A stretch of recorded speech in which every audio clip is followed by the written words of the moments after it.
Now, hundreds of people have taken to the streets in the Kenyan capital today, protesting against a group of men who tore off a woman's clothes for wearing a miniskirt. Amateur footage of the incident in Nairobi has been posted on social media, a warning some viewers may find these scenes upsetting. In the video, the woman is repeatedly stripped by men. It has been reported that the men chanted Jezebel and accused her of tempting them.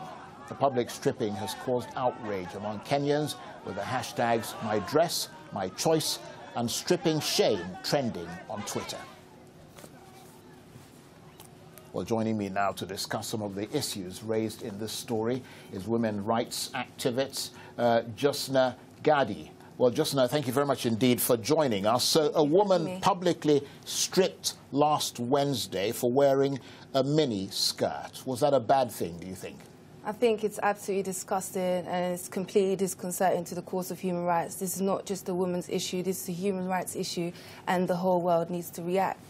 And this is not an isolated incident. I've seen videos like this before and I know that it's an emerging trend. So the Kenyan government needs to speak up and realise its responsibility to protect and preserve the rights of women. You're from Tanzania originally. Can anything justify what happened to that woman? Never. Never in any case. And I think that this goes back to the thing of male entitlement. Men think that they have some kind of right and authority over a woman's body to the extent where they feel like they can punish a woman in the way that she chooses to dress. But in fact, it is inhumane, it is unlawful. As you know, the Bill of Rights, it explicitly states, Article 27, you do not discriminate, it's prohibited to discriminate on the grounds of anything, including dress. So it's unlawful, and these people need to be arrested and, answerable to the law. What is quite astonishing, really, is that in pre-colonial Africa, women dressed scantily. I mean, that was the norm. I mean, but men didn't sort of react aggressively at all to that dress code. What do you think has changed today? I mean, I think the answer is in the question. Colonialism, that's what's changed it. You know, Western influences, they came and they saw these barbaric groups of people who were just wearing beads, and they're like, put on some clothes.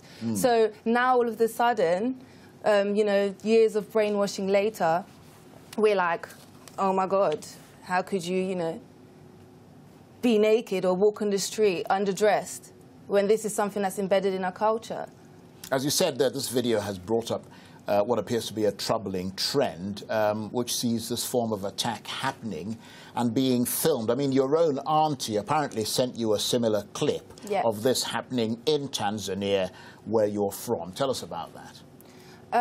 She sent me. It was very similar circumstances to the video that we just saw, and it was just a woman walking on the street who was dressed in leggings, and I think a low-cut top, and she was just attacked and ambushed and stripped naked with no one coming to her rescue. And I think it just speaks volume for a crippling consensus that women are objects, and that women are answerable to men at all times. Now, this action, if you like, in Nairobi sparked huge protests where reportedly men were able to heckle the women while police stood by. I mean, do you think this is a systemic problem in a place like Kenya? Of course, definitely, it's definitely a systemic problem. Even if you look at the provisions that are in place, the laws that they're inherently discriminatory towards women. For example, like the marriage laws with regards to property and land ownership. That this is something that is definitely systematic and systemic, and. Yeah, so the answer is yes, I would say so. Right, now I suppose the encouraging thing is that a lot of men took part in those protests in support of the woman's right to dress the way that she wants to dress. And in fact, there's been some talk that the men who carried out this attack were unemployed people with nothing better to do, as some have alleged. Do you think that was the case? I mean, or is this something reflective of something darker and deeper in Kenyan society? I think that perhaps men are realizing that they have daughters and that they have sisters and that they have mothers, and that, you know, they're protesting for, you know, their loved ones' rights also. So I don't necessarily think it's because they were bored and they just decided to just join the protest. There are a huge number of men who are in support of women's rights, and I don't think we can paint all men with the same brush. And I think that it's important to continue this united front, because women cannot win this battle alone. Bizarrely, of course, some high-placed Kenyans are supposed to be are quoted as blaming the women or the woman for inciting the men. Is that something that frightens you, concerns you at the very least? It's something that concerns me. It's not something that surprises me, because this is a common theme. You know, it's always, you know, when we look at rape culture, when we look at whatever it is regarding women's issues, there's always blame placed on the woman. If you're raped, it's because you're wearing a short skirt, or it's because you were too drunk. So, you know, that doesn't surprise me at all. But it is something that concerns me, and it's something that hurts me. Do you think that there's been much progress in women's rights in Africa? I think we're taking positive steps, but then I also think that sometimes we take 10 steps back, you know, as you can see with this.